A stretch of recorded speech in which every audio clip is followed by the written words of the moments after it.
Vivo tá entrando, entrou agora. E aí, bom, só vou, pessoal, então, boa tarde para quem acompanha a página dos Jornalistas Livres no Facebook. A gente está aqui com a querida doutora Daphne Ratner, que fala. Isso. Tá. Acabou de fazer aqui uma intervenção, uma apresentação maravilhosa sobre a questão que envolve o tema do PL 435. E aí a Marizilda Silva, nossa repórter aqui, também vai agora conduzir essa entrevista e vai falar para vocês o que ela tem a nos ensinar, né, doutora? Enfim. Eu vou compartilhar com vocês, porque a gente estudou e o conhecimento é para ser compartilhado. Então, Daphne, sabe que seria legal se você contar um pouco para a gente de toda a tua experiência, do que você ouviu aqui e do que você sabe que está por trás, que acompanha uma proposta como essa, de um projeto de lei apresentado por uma deputada do PSL, a Janaína Pascoal, que estabelece a proposta de estabelecer a escolha, né, da via de parto, tem o condão de influenciar o número de cesáreas no Brasil. O que você avalia hoje? O que você diria para a gente sobre isso? Bom, eu tenho uma preocupação muito grande com essa questão de a gente fazer lei que regula procedimento médico, procedimentos profissionais em geral, de uma forma, veja, como é que deve ser uma relação entre o profissional médico e a paciente? Uma relação de conversa, de diálogo, em que se colocam os dados na mesa. Quais as vantagens e desvantagens do parto vaginal, da cesárea, quais são os riscos, quais são os benefícios. E em cima disso, da história da mulher e da cultura dela e dos valores dela, se constrói a forma de encaminhar a gravidez e o parto. Agora, no momento em que você tira você coloca um projeto em que essa relação não é considerada e que você vira e diz assim, eu posso chegar e dizer que é meu direito, aí eu quero, tudo bem, você quer e você acha que é simples. Para uma cirurgia você precisa de 2 obstetras, um anestesista, um pediatra, uma sala, a enfermagem. Será que nós temos recursos como sociedade para bancar isso? Será que isso é efetivamente o melhor para a mulher? Veja, epidemiologicamente, a gente sabe que o parto vaginal, ele traz mais benefícios, tanto para a mãe quanto para o bebê. Eu trouxe dados da Associação Americana, do Colégio Americano de Obstetras e Ginecologistas, e do Royal College, Colégio Real de Obstetras e Ginecologistas, da Inglaterra. E assim, os americanos dizem, como é que nós vamos fazer para evitar a primeira cesárea? Porque depois dessa vem todas as outras. Uma vez cesárea, a mentalidade diz, sempre cesárea. Então precisamos evitar a primeira. Isso é mentalidade da obstetrícia de lá. Eu converso com os obstetras da Febrasgo e da Sogesp aqui, e eles também... Que são as associações de obstetras e ginecologistas. Febrasgo é a Federação Brasileira.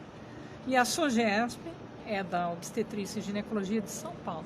E eles dizem, esse projeto, ele não é adequado. Ele tira do médico a prerrogativa. Veja, uma cesárea é um ato médico. Colocar um profissional, vamos dizer, subordinado ao desejo, também não dá. É uma coisa que tem que ser mais racionalizada. Então, você vê que quem pratica a obstetrícia diz assim, este projeto não deveria acontecer. Agora, me chamou a atenção, acho que a gente tocou pouco das falas que aconteceram aí.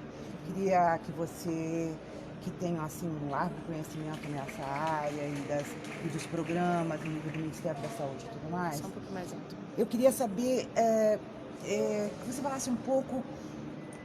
A deputada, ela argumenta, tem argumentado várias vezes, que, e a convidada dela também acho que repetiu isso, que apesar dos programas que querem aumentar, fazer o parto humanizado e tudo mais, a mortalidade infantil tem aumentado.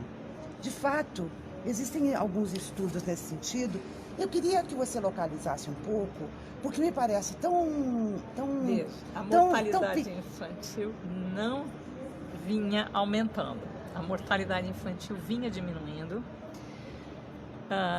com os programas implantados. A materna a materna diminuiu muito pouco, diminuiu mais pouco, porque a qualidade da assistência não mudou por conta de práticas inadequadas. Veja, esse parto vaginal, que é um parto que ela está chamando, né? Parto que mata a criança, parto assassino.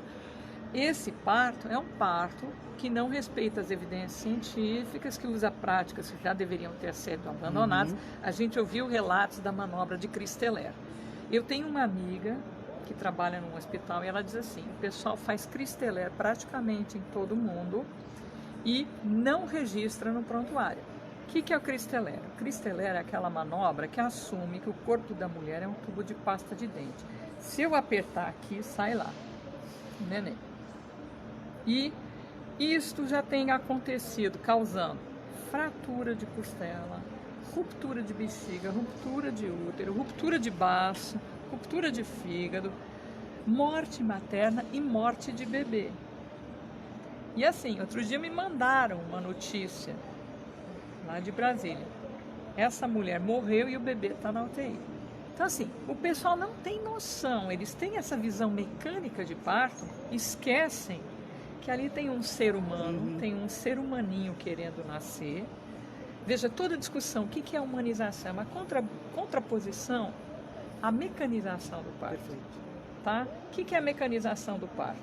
Existem livros de obstetrícia que dizem que parto é uma coisa muito simples. Motor, objeto, trajeto. Motor é o útero da mulher, objeto é o feto, trajeto é pela vagina.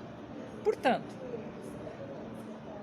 o que é o profissional? É um mecânico e conserta a máquina que deve estar avariada, certo? Nessa visão. Sim. E aí, se é um objeto, é um motor, não é um ser humano, não tem sentimento, não tem história, não tem valores, não tem uma representação do que é engravidar e o que é parir, não, sabe assim? Muito interessante. Você ignora tudo. O significado desse humanizar o parto, né? Humanizar é desmecanizar. Desmecanizar. Certo? É lembrar que a mulher é um ser humano, o bebê é um ser humaninho e o profissional também é um ser humano. Sim. Com a história dele, com a trajetória dele, com a experiência dele, e não é um mecânico para consertar a máquina avariada. Então, se a gente conseguisse trazer isso como uma reflexão, porque veja, uma discussão que eu faço é que o ensino da medicina raramente coloca em discussão o que é nascer, o que é morrer e o que é adoecer, e as representações disso para as pessoas. Então o profissional não fica sabendo como lidar com isso. E aí ele tenta se isolar, ele tenta se congelar e não se relacionar humanamente com a pessoa que ele está cuidando. Agora tem um outro aspecto que talvez, veja só, para este parto humanizado, para uma proposta que vai nesse sentido, que independe de qual é a via do parto, como você disse, né?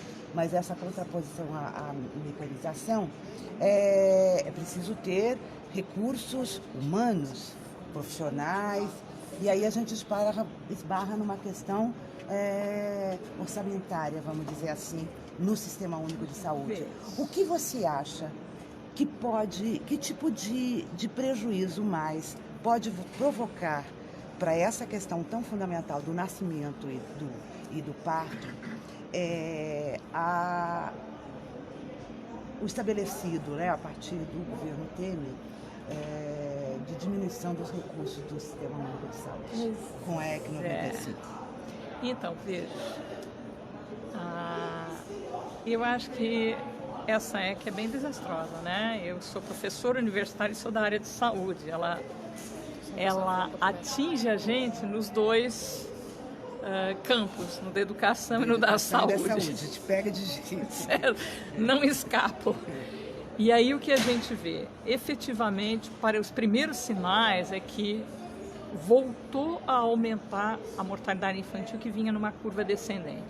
Veja, os governos do PT investiram de uma maneira que efetivamente era para se atingir os Objetivos de Desenvolvimento do Milênio, principalmente o 4, que era a redução da mortalidade infantil.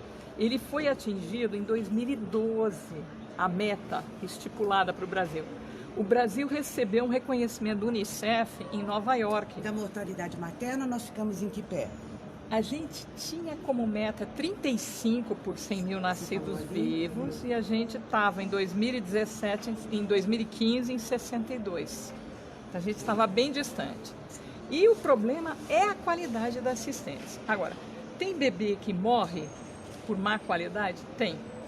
Mas você conseguindo lidar com as outras questões sociais. Então, veja, se você amplia o acesso à vacina. Agora a gente tem sabido que tem faltado vacina. As doenças preveníveis por vacinação, o bebê não morre mais. Se você amplia a cobertura da saúde da família, aí a criança, quando precisa de assistência, ela tem, aí ela não morre. Sim. Se você faz a Bolsa Família, você garante maior acesso a comida de qualidade. Então, isso também contribuiu. E você tem várias coisas que mexeram com a vacina. E outra coisa que a gente sabe que influencia a mortalidade infantil é o analfabetismo da mãe. Quanto menos mães analfabetas a gente tem, vai caindo a mortalidade. Por quê? Porque uma pessoa analfabeta não consegue compreender as orientações que recebe do serviço de saúde. Mas se ela já é letrada, ela consegue ler o que foi dito. E aí ela consegue cuidar melhor do bebê. Então, várias iniciativas contribuíram para reduzir a mortalidade infantil. E esse reconhecimento, veja, quem recebeu foi o ministro Alexandre Padilha, que na época era ministro da Saúde. Ele foi a Nova York e recebeu o reconhecimento do Unicef. Agora, tirando o recurso da saúde, então tem faltado vacina. O Bolsa Família também tem reduzido os beneficiários. Você tem aquela questão dos mais médicos, que agora você tem muitos lugares desassistidos.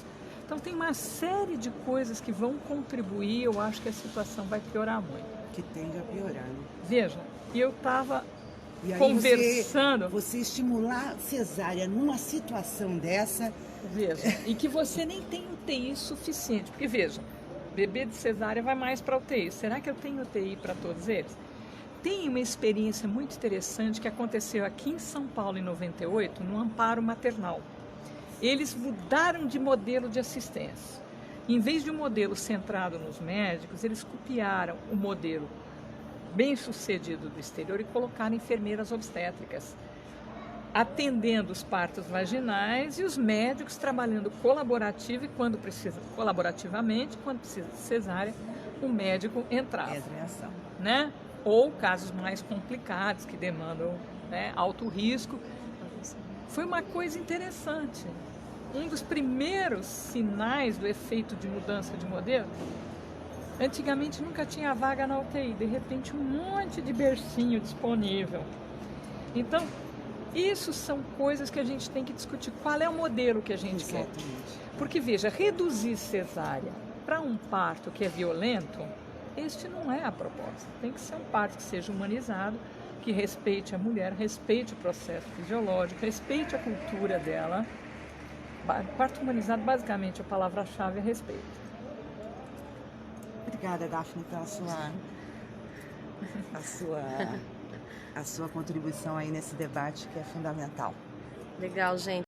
Então a gente vai encerrar, vamos pedir para vocês compartilharem. A Marizilda conversou aqui com a doutora Daphne Ratner.